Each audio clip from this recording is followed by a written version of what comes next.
So, Mr. Deora, I want to start by asking you, in the last few days, the word Gen Z has been in a lot of currency. First of all, what do you make of the Gen Z in our country? If one was to ask you, Gen Z India, what would you say to them? Or what would come to your mind? Well, firstly, thank you for bringing NDTV Yuva to Mumbai.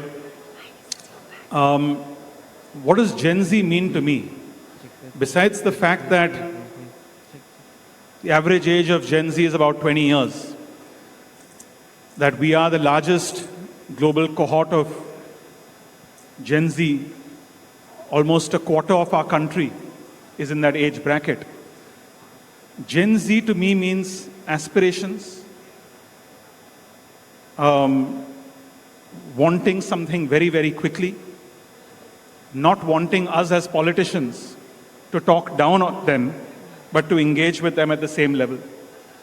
And I think in my profession, if I look at what's happened recently in Nepal, it's very, very critical for us as a political community, regardless of which party we belong to, regardless of which ideology we belong to address the issues that really matter to these young people, not issues that are disconnected from them, and to communicate in the language that they understand, through the platforms that they understand, through the mediums that they understand.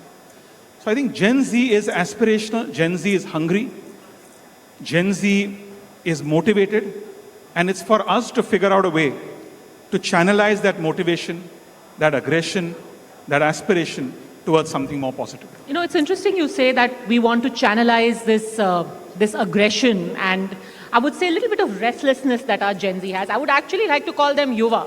पूरी दुनिया उनको Gen Z बुला रही है. I think हमारे देश में है Yuva is a better idea. Why borrow what somebody else is using? तो हमारे देश के जो युवा हैं उनको अब बोला जा रहा है कि भाई आप भी सड़कों पर उतरो, जैसे कि नेपाल में उतरे हैं. हमारे देश में क्या कुछ चल रहा है? क्या आपको लगता है जिस तरीके से जेन जी नेपाल में थे, हमारे भारत के युवा उस तरीके से सड़कों पर आने को तैयार हैं? We could see something like that happening. देखिए, सबसे पहले भारत और नेपाल में बहुत अंतर है एंड हमें भारत को नेपाल या श्रीलंका या बांग्लादेश से कंपेयर नहीं करना चाहिए. भारत के युवा, नेपाल के युवा, भारत के युवा, श्रीलंका और बांग्लादेश के युवा में बहुत फर्क है.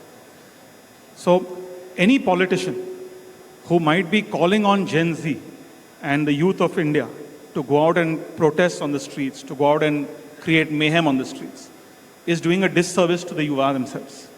And I don't think young people will take those politicians very seriously. But there is a larger point and a larger theme at play, which is around the world.